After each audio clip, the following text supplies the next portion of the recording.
In January 1873, a mere 50 Modoc warriors, clad in deerskin and clutching rifles, repelled 300 US soldiers, leaving 9 dead and 28 wounded, while not a single Modoc fell.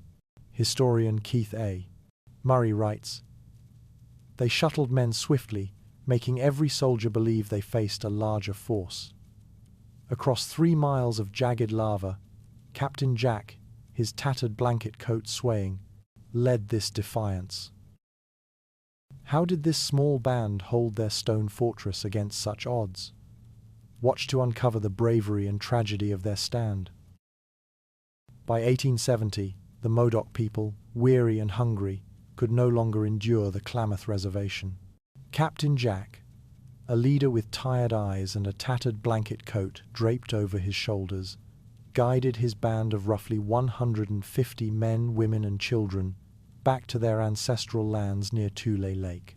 The reservation, established under the 1864 treaty, promised safety but delivered misery. Rival Klamath tribes harassed the Modoc, and food was scarce, leaving children crying through sleepless nights. Historian Keith A. Murray notes that the Modoc's return was a desperate act to reclaim their homeland, a place where they could hunt and provide for their families. Yet this move stirred unease among settlers who had claimed the land in their absence, setting the stage for conflict.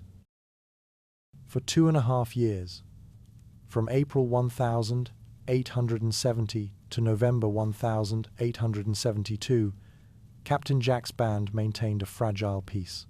Numbering about 150, they refrained from raids or attacks on settlers, a stark contrast to earlier tensions. Instead, they demanded rent or protection money from homesteaders, their voices firm and hands resting on rifles. According to Robert A. McNally, author of The Modoc War, these demands were less about greed and more about asserting rights to land stolen by broken treaties. Settlers, however, grew nervous, their fear fueled by memories of past native conflicts. The Modoc's presence, though non-violent, cast a long shadow over the Tule Lake region, where 200 settler families had built homes by 1870, believing the Indian problem was resolved. The settlers' fear was not without cause, but neither was the Modoc's resolve. Holding deeds to land once, Modoc homesteaders felt betrayed by a government that failed to keep natives confined. McNally writes, "This was Modoc land, no matter what broken treaties claimed. The Modoc saw themselves as rightful owners, their history tied to Tule Lake's waters and lava fields for centuries." By 1872, approximately 200 settler households faced about 50 Modoc warriors, a numerical mismatch that bred mutual distrust. Both sides had valid claims. Settlers to their new lives, Modoc to their ancient home. This clash of rights, grounded in conflicting promises, made peace a fleeting hope, as each group eyed the other with growing suspicion. Within the Modoc camp, unrest simmered. Young warriors, their faces painted with red and black war stripes, itched for a fight. Leading their fervor was curly-headed Doctor, a shaman with long braided hair adorned with hawk feathers. He preached the ghost dance, a spiritual movement sweeping native tribes, promising the expulsion of white settlers and reunion with ancestors. By 1872, his influence rivaled Captain Jack's, drawing dozens of young men to his vision. Murray estimates that at least 30 of the 50 Modoc warriors embraced the shaman's call, their chants echoing through the camp at night. This militant faction saw any compromise as betrayal, pushing the Modoc closer to the edge of war with every fiery sermon. Curly-headed Doctor's rituals fueled the warriors' zeal. Wielding a medicine pole hung with otter skins and weasel hides, he led ceremonies by firelight, tossing meat into flames as women chanted. He promised invincibility, claiming no bullet could touch a faithful warrior. His influence grew, with perhaps 40 of the 50 warriors attending his rites by late 1872, according to McNally's analysis. This spiritual fervor directly challenged Captain Jack's efforts to maintain peace. The shaman's visions of a reclaimed homeland stirred hearts but also sowed division, as Jack struggled to hold his people together against a tide of vengeance and prophecy. Captain Jack stood as a bulwark against chaos. His hand gripped his rifle, not in threat but in resolve, as he calmed his warriors time and again. Murray describes him as a leader, walking a knife's edge, torn between his people's anger and his hope for coexistence. By 1872, he faced daily challenges from hot-headed warriors, perhaps 20 of whom sought any excuse to strike. Jack's speeches, delivered in a steady voice, urged restraint, reminding his band of the starvation and threats at Klamath. His leadership preserved the uneasy truce, but the shaman's growing sway and the settlers' fear made his task a Sisyphean struggle, with peace hanging by a thread. The arrival of T.B. O'Donnell as Oregon's Superintendent of Indian Affairs in early 1872 tipped the scales. Dressed in a crisp suit, O'Donnell lacked the rapport of Alfred Meacham, his predecessor, who had earned a grudging respect from the Modoc. Meacham, who served until 1871, had advocated for a separate Modoc reservation, a plan that might have averted conflict. O'Donnell, overseeing 12 native agencies in Oregon, knew little of the Modoc's history or their bond with Tule Lake. McNally notes that his ignorance alienated the Modoc, who saw him as another faceless bureaucrat. By mid-1872, O'Donnell's failure to engage Jack directly eroded trust, pushing the Modoc toward confrontation. O'Donnell's missteps culminated in a fatal error.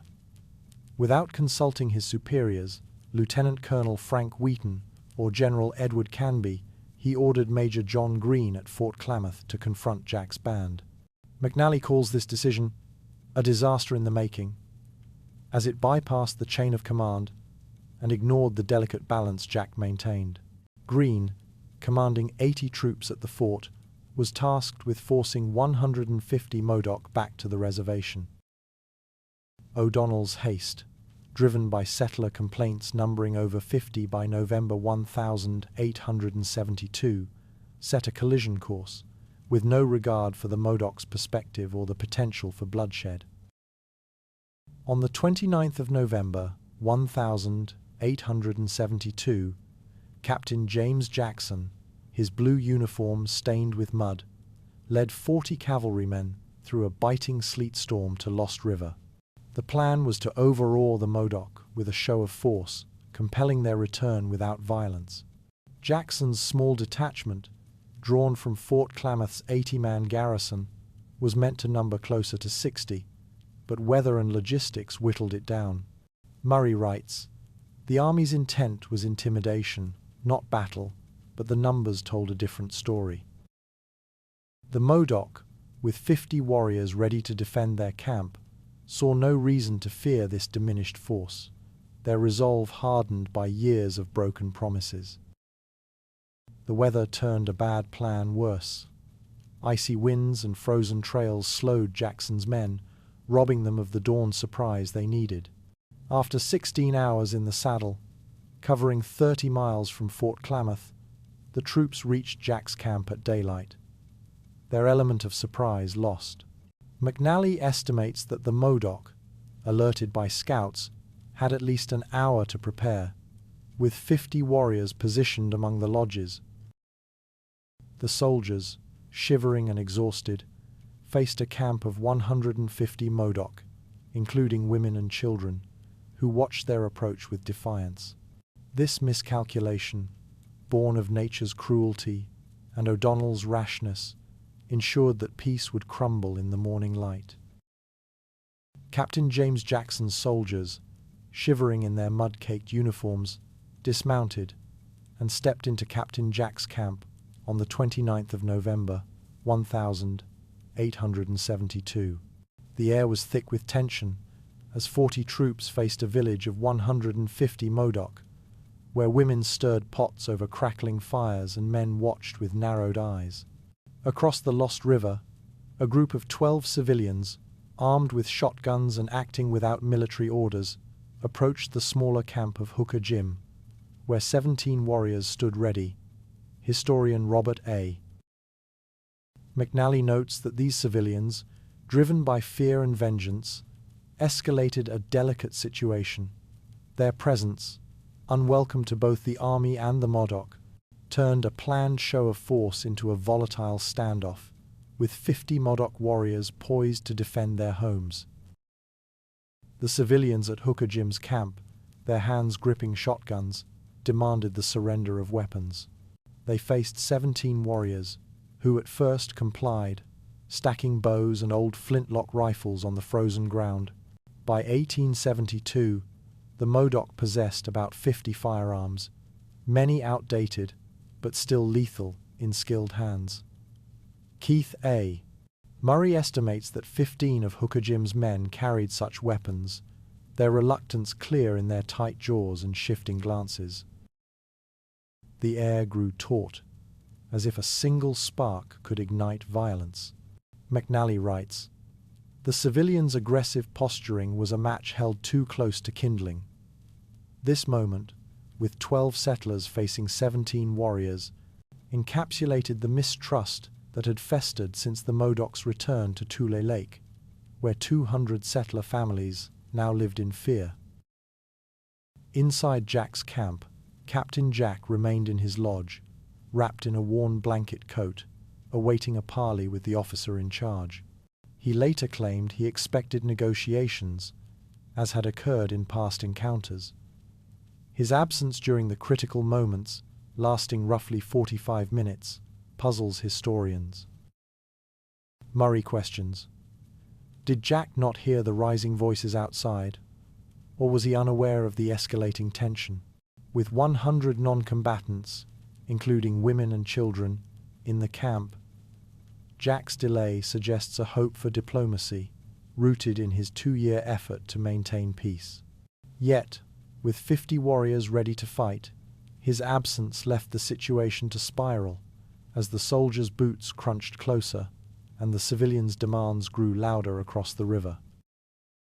Scarface Charlie, a warrior whose face bore a jagged scar from a childhood wagon accident, stood firm in Jack's camp. His nickname belied a gentle origin, but his resolve was iron. When Lieutenant Boutel, a young officer with a steady gaze, demanded Charlie surrender his rifle, the warrior refused. By 1872, the Modoc's 50 warriors included marksmen like Charlie, who carried one of the band's 30 modern rifles, according to McNally. Boutel, sensing the mood shift among the 20 armed Modoc nearby, urged Jackson to act before the warriors could organize. Murray notes, Charlie's defiance was a signal, a spark that both sides knew would ignite. The confrontation, with 40 soldiers facing 50 warriors, teetered on the brink, as Charlie's hand rested defiantly on his weapon. The standoff shattered when Boutel, his hand on his revolver, moved to disarm Scarface Charlie. Both men fired almost simultaneously, their shots splitting the morning silence. The Battle of Lost River erupted on the 29th of November, 1872, as chaos engulfed the camp. Murray estimates the exchange began at 7:30 a.m., with 50 Modoc warriors unleashing a barrage of bullets and arrows. Boutel's shot grazed Charlie, who returned fire, missing narrowly. McNally writes, "This duel was the war's opening note, a grim prelude to bloodshed. The 40 soldiers, caught off guard and numbed by 16 hours in freezing sleet, faced a disciplined foe, as the Modoc's knowledge of their terrain gave them an edge, despite their smaller numbers. The Modoc warriors, seizing their stacked weapons, poured fire into Jackson's men. Of the 50 warriors, at least 30 were armed with firearms, their shots ringing out as arrows flew from the rest. The soldiers, half frozen and struggling to control rearing horses, returned fire with their 40 carbines, but their position was chaotic. Murray notes that the troops, having ridden 30 miles from Fort Klamath, were exhausted and ill-prepared for a fight. The camp, with 100 Modoc women and children scrambling for cover, became a whirlwind of smoke and screams. Across the river, the 17 warriors of Hooker Jim's camp heard the shots, signaling their own moment to act as the battle spread like wildfire. At Hooker Jim's camp, the 17 warriors moved with lethal precision. As the civilians' attention flicked to the gunfire across the river, the Modocs swept up their rifles and bows, unleashing a withering volley. Murray estimates that 10 of the 17 carried firearms, their shots driving the 12 settlers into a panicked retreat. The warriors' war cries echoed, a chilling sound that broke the settlers' nerve. McNally writes, "The Modocs' coordination was near flawless, a testament to their resolve. The civilians, outnumbered and outmatched, fled, leaving behind a trail of blood. This swift counterattack, with 17 against 12, showed the Modocs' readiness to defend their ground, even against unexpected foes. In their frantic retreat, the civilians committed a tragic act. A shotgun blast, fired in haste, struck an unarmed Modoc woman and her infant, killing both instantly. Murray records this as one of the battle's darkest moments, noting that the woman, likely in her 20s, was carrying her child near the camp's edge. The 12 settlers, driven by fear, did not pause to distinguish combatant from civilian. McNally argues, this senseless killing poisoned any hope of future talks. The deaths, among the 150 Modoc present, hardened the warriors' resolve, as the loss of innocents fueled their anger against the settlers, who numbered 200 families in the Tule area. Lieutenant Boutelle, his face grim, rallied his 40 soldiers for a countercharge. With 8 men already wounded, he led a desperate push that briefly scattered the Modoc warriors. Murray estimates the charge involved 30 soldiers, as some stayed to secure the horses. The Modoc, with 50 fighters, retreated momentarily, their 30 rifles still firing from cover. McNally notes, Boutelle's quick action saved the day, but only just. The clash, lasting less than 5 minutes, ended as the Modoc pulled back, leaving the camp littered with spent cartridges and blood. This fleeting success, against 150 Modoc, could not mask the army's broader failure to intimidate or subdue. The battle's toll was stark. In Jack's camp, 1 soldier lay dead, and 8 were wounded, with 2 later dying. 1 Modoc warrior, known as Watchman, fell, struck by a carbine round. Across the river, 2 civilians perished under Hooker Jim's fire, and the woman and her infant added to the grim count. Murray tallies the total losses: 3 dead and 8 wounded for the army and civilians, 3 dead for the Modoc. McNally writes, "The battle was a disaster for the army, whose 40 men were no match for 50 Modoc warriors. The brief fight, costing 6 lives, shattered the fragile peace, as the Modoc's defiance and the settlers' losses deepened the rift, setting the stage for a wider war." In the aftermath of the Battle of Lost River on the 29th of November, 1872, Captain James Jackson's 40 soldiers, their faces set with grim determination, set fire to the Modoc camps.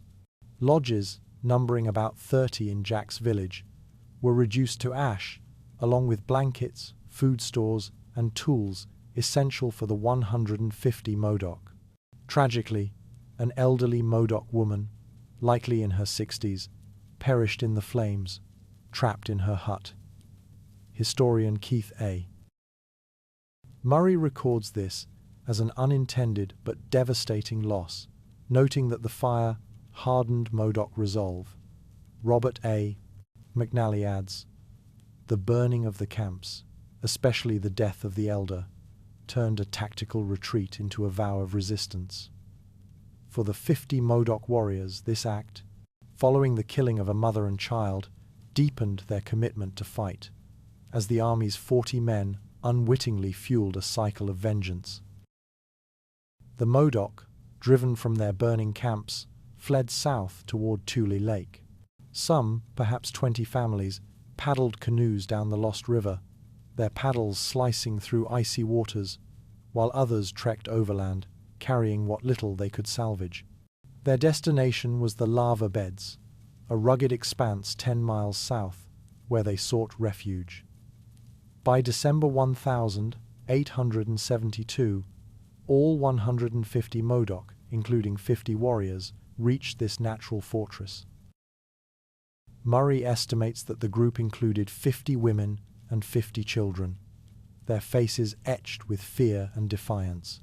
McNally writes, "The Modoc's flight was not surrender, but a strategic withdrawal to a place they knew better than any foe.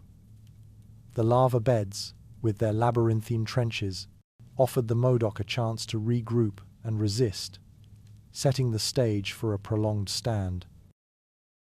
The lava beds, formed by volcanic eruptions thousands of years ago, were a stronghold unlike any other.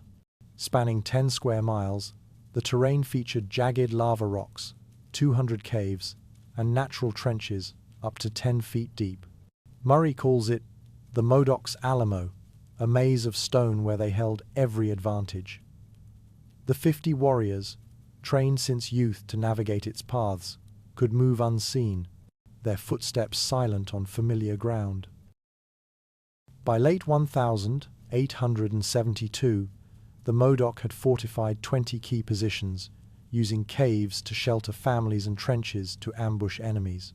McNally notes, the lava beds were a fortress that no army could easily breach.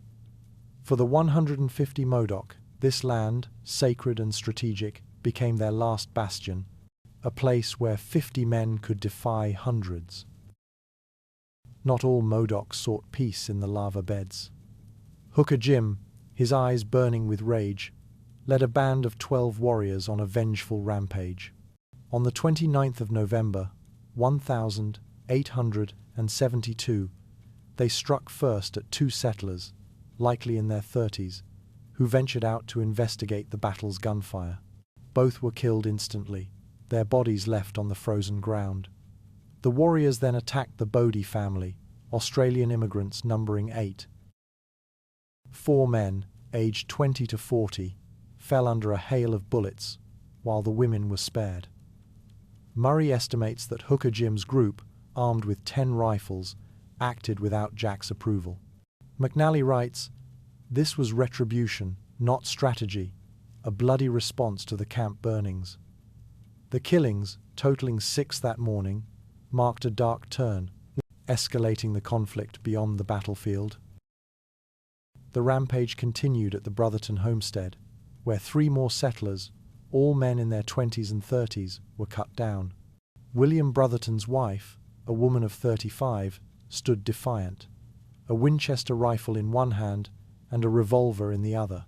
With her 12-year-old son, she defended their cabin, firing through loopholes in the walls. Murray notes that the Modoc, facing her fierce resistance, made only half-hearted assaults before moving on. McNally adds, "Her courage saved her family, a rare moment of defiance against overwhelming odds." The Brotherton's stand with 2 rifles against 12 warriors showed the settlers' desperation, as the Modoc's attacks claimed 9 lives by midday, pushing the region into panic. The bloodshed did not end there. Henry Miller, a settler in his 50s who had advocated for the Modoc, was gunned down by Hooker Jim's men, unaware of the day's events. A German sheep herder, fleeing on foot, was overtaken and killed, as were others, including Robert Alexander and John Tober. Murray tallies the death toll at 14 to 18 settlers, including the 2 civilians killed in the initial battle. McNally estimates that Hooker Jim's 12 warriors, carrying 10 rifles and 5 bows, struck 6 homesteads in a single day. He writes, "This was the settlers' worst fear realized, a nightmare born of broken trust. The killings, targeting 200 settler families, cemented the Modoc as a deadly threat, though only a fraction of the 150 Modoc took part. Scarface Charlie, unlike Hooker Jim, chose a different path. As he traveled to the lava beds, this warrior, his scarred face stern, warned several settlers to flee the area. Murray records that at least 3 families, totaling 12 people, escaped danger due to his warnings. McNally notes, Charlie's actions showed the Modoc's divided heart, where vengeance and mercy coexisted. Of the 50 warriors, perhaps 20, like Charlie, sought to limit the bloodshed, aware that unchecked violence would doom their cause. His compassion, set against the 14 settler deaths, highlights the complexity of the Modoc's response, as 150 people grappled with survival and retribution. The Hot Creek Modoc, a group of 45 led by Shack Nasty Jim, clad in a deerskin tunic, had no part in the battle or killings. John Fairchild, a rancher in his 40s with a wide-brimmed hat, sought to escort them to the Klamath Reservation for safety. By December 1872, this band, including 15 warriors, moved under Fairchild's protection, their 30 non-combatants wary of both settlers and their own kin. Murray estimates that Fairchild, trusted by the Modoc, aimed to save 45 lives from the escalating war. McNally writes, Fairchild's effort was a rare bridge between worlds, but it stood on fragile ground. The Hot Creek Band's neutrality, among 150 Modoc, showed that not all sought conflict, yet their fate hung in the balance. In Linkville, the Hot Creek Modoc faced a new threat. A mob of 20 drunken vigilantes, armed with ropes and pistols, attempted to lynch the group, seeing only Indians and not their peaceful intent. Fairchild's group, outnumbered, protected the 45 Modoc, but the threat was clear. By December 1872, the Hot Creek Band, fearing for their lives, abandoned the journey and joined Captain Jack in the lava beds, adding 15 warriors to his 50. Murray notes, the vigilantes' hatred erased a chance for peace. McNally adds, the 45 Modoc, driven by fear, swelled Jack's ranks, a bitter irony for those seeking escape. This betrayal, by 200 settlers' kin, pushed the Hot Creek Band into a war they had tried to avoid. John Fairchild, undeterred, rode to the lava beds to meet Captain Jack. There, Jack, pointing to the horizon with a weathered hand, blamed Scarface Charlie and Hooker Jim for the violence, insisting he sought peace. By December 1872, Jack's band, now 150 with the Hot Creek edition, faced an uncertain future. Murray records that Fairchild, one of 5 settlers trusted by the Modoc, heard Jack's plea for a separate reservation, a dream since 1870. McNally writes, Jack's words were sincere, but the blood of 14 settlers drowned his hopes. The meeting, with 50 warriors listening, underscored Jack's struggle to lead a divided people, as the lava beds became both sanctuary and battleground. By January 1873, Lieutenant Colonel Frank Wheaton, a seasoned officer in a blue uniform faded from years of service, amassed a formidable force to confront the Modoc in the lava beds.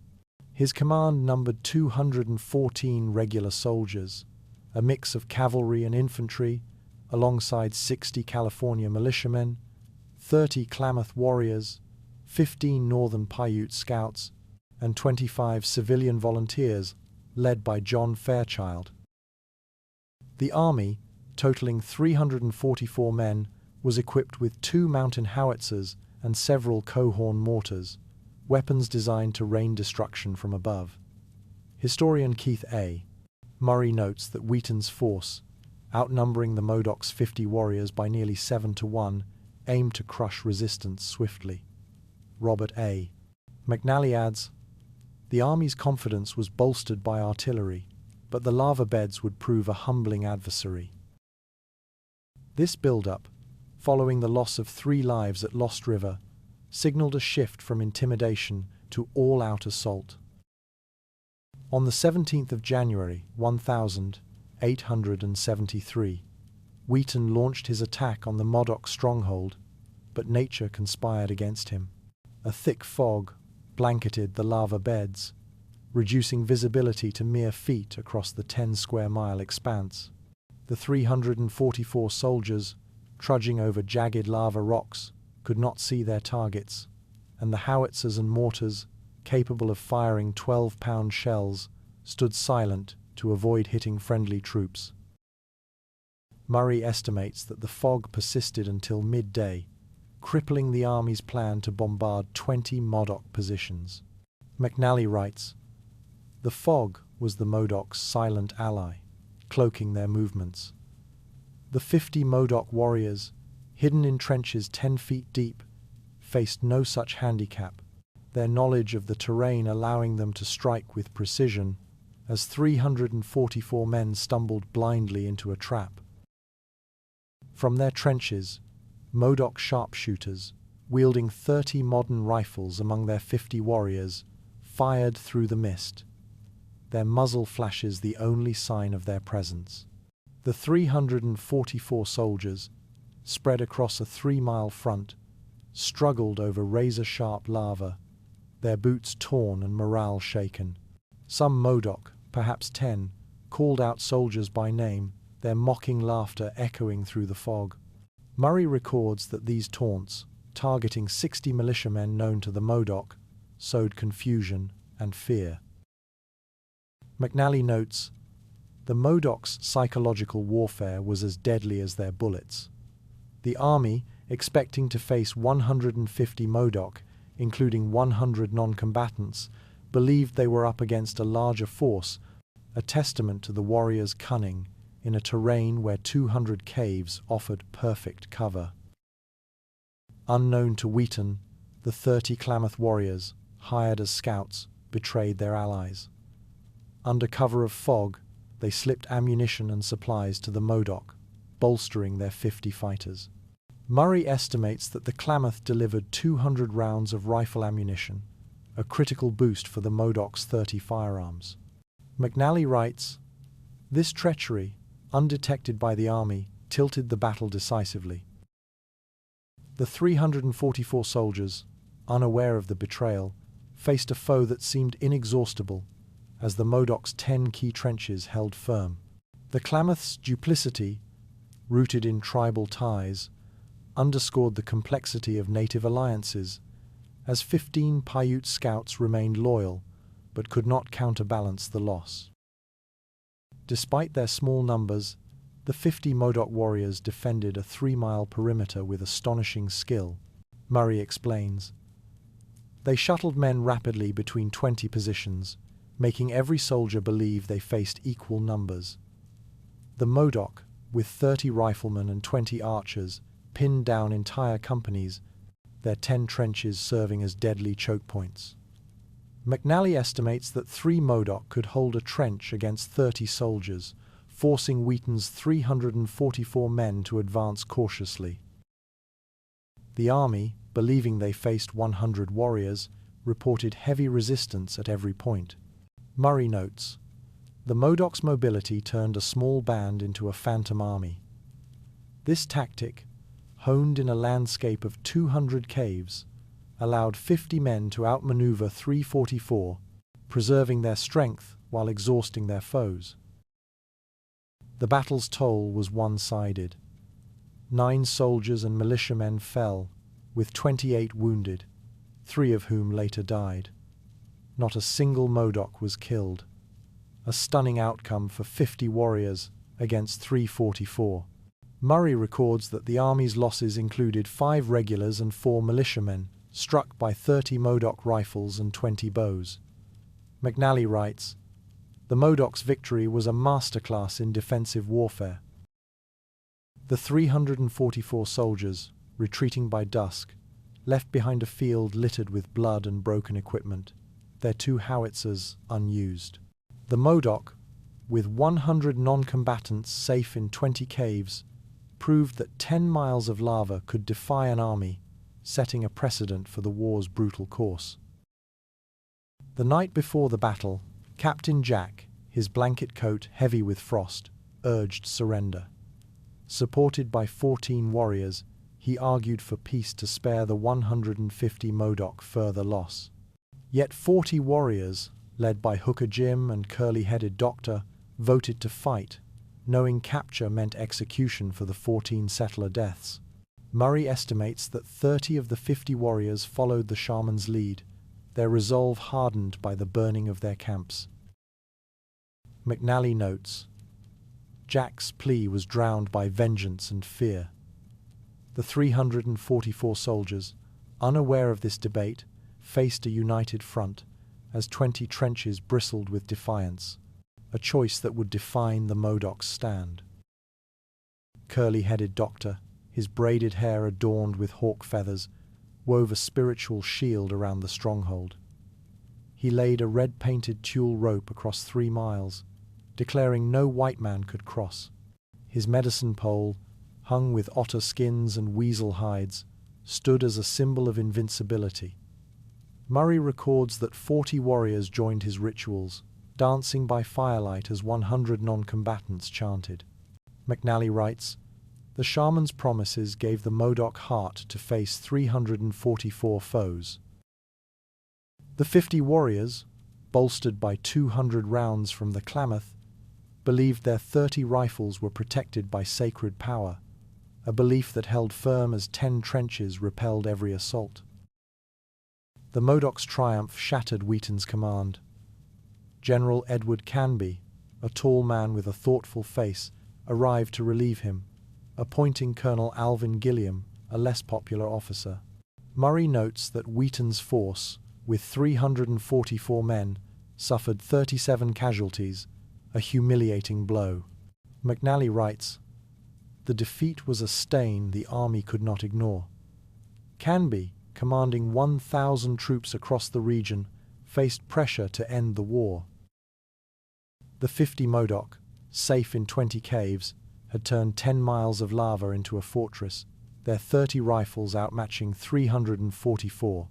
Gilliam's arrival, with 200 fresh troops, signaled a new phase, as the Modoc's victory emboldened their 150 souls. Canby, a veteran of the Civil War and Mexican-American War, was known for his administrative skill, but lacked aggression, as President Ulysses S. Grant observed. By January 1873, his 1,000 troops dwarfed the Modoc's 50 warriors, yet he sought both force and diplomacy. Murray notes that Canby, aged 55, had led 500 men to victory at Glorieta Pass in 1862, but his quiet manner frustrated superiors. McNally writes, Canby's caution was both strength and weakness. His arrival, with 10 mortars added to 2 howitzers, aimed to subdue 150 Modoc, but 20 trenches and 200 caves stood ready. The 344 soldiers' defeat forced a rethink, as Canby balanced 1,000 men against 50 warriors, seeking a path to end the bloodshed. In February 1873, a peace commission formed to negotiate with the Modoc, led by Alfred Meacham, a former superintendent in a formal black vest whose tenure had left bitter memories. Meacham, aged 47, had advocated for a Modoc reservation until 1871, but the 150 Modoc now blamed him for their mistreatment at the Klamath Reservation, where 50 children went hungry. The commission included Jesse Applegate, a 62-year-old pioneer despised for bringing 500 settlers to Modoc lands in the 1840s. Historian Keith A. Murray notes that the Modoc, with 50 warriors, saw Applegate as a symbol of their dispossession. Robert A. McNally writes, the commission was doomed by distrust, as 150 Modoc-faced men tied to their pain. The 344 soldiers' defeat at the lava beds loomed large, as Meacham's 5-member team sought to bridge an unbridgeable divide. General Edward Canby, commanding 1,000 troops, reinforced his army with 10 additional Coehorn mortars, each capable of lobbing 12-pound shells.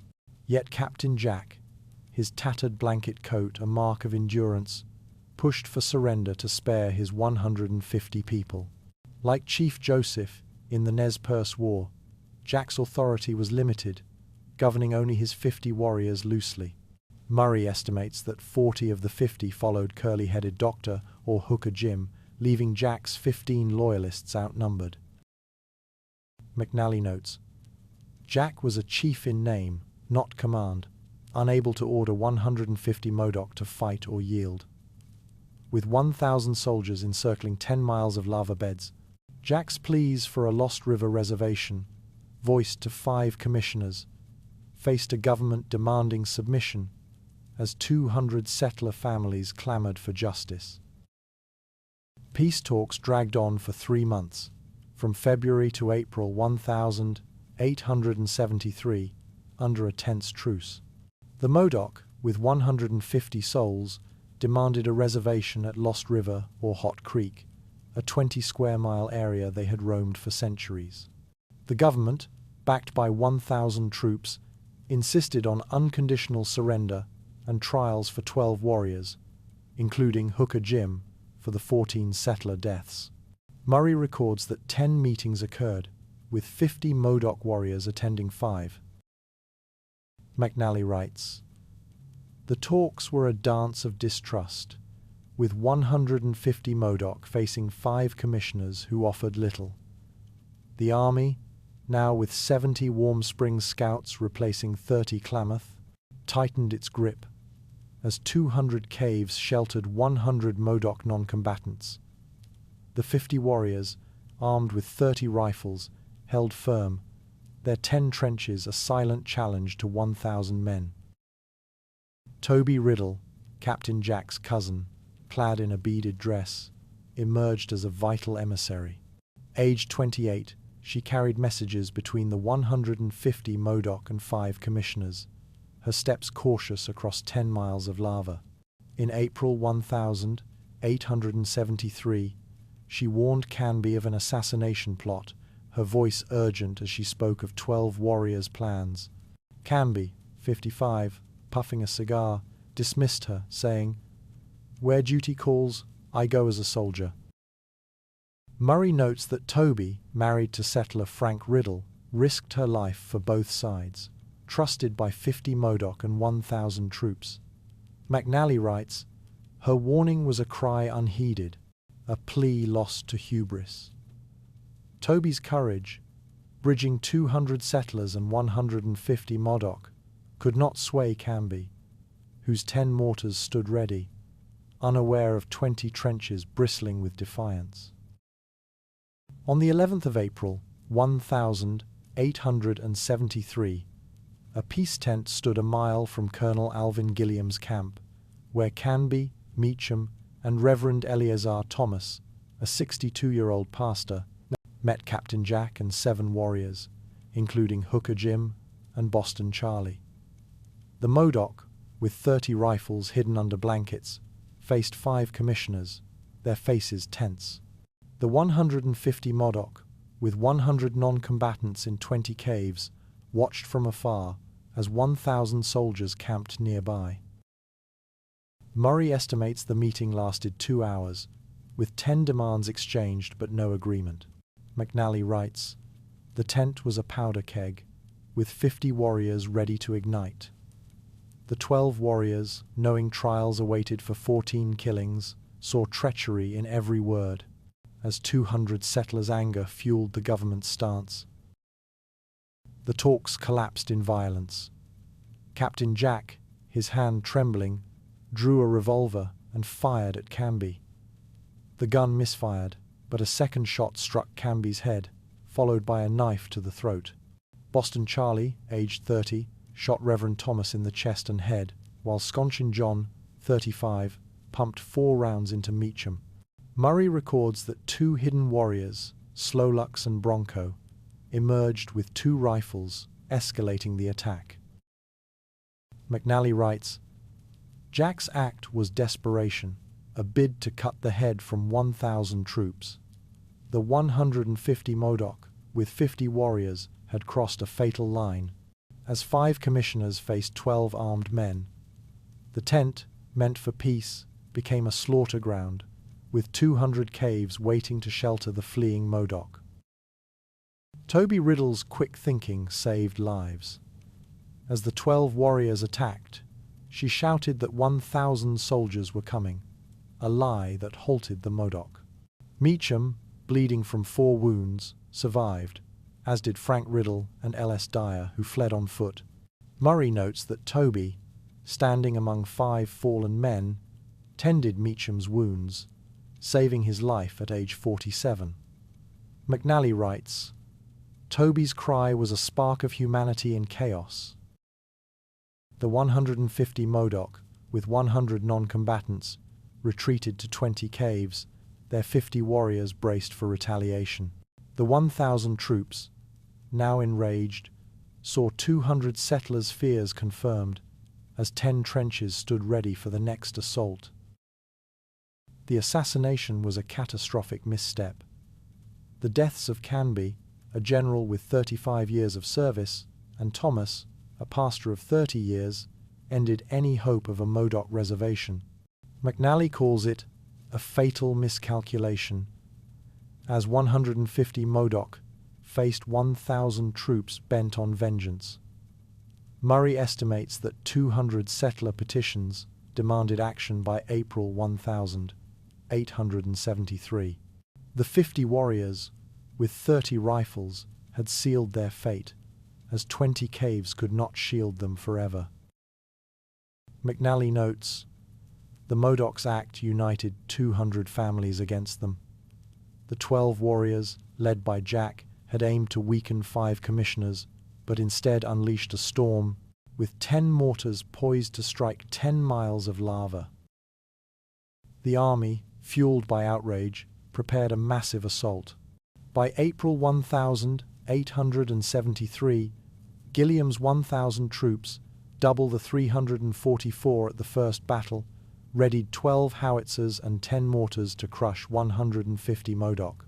Murray records that 70 Warm Springs scouts scoured 10 miles, seeking 20 trenches. McNally writes, the war's end was near, with 50 warriors facing annihilation. Within 6 weeks, by May 1873, the conflict would conclude, and Captain Jack, aged 36, would meet his fate. The 150 Modoc, with 100 non-combatants in 200 caves, stood defiant, their 30 rifles, a fading hope against 1,000 men.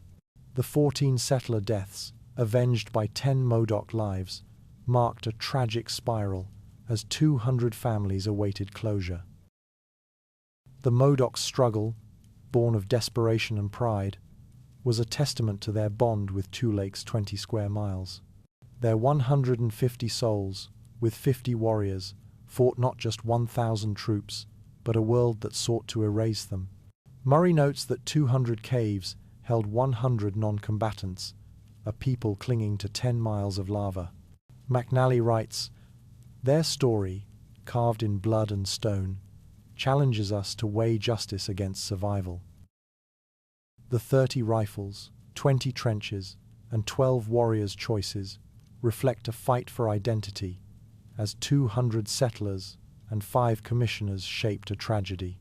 The Modoc's stand, against 10 mortars and 344 losses, asks what price a homeland demands, a question etched in 10 square miles of unyielding rock.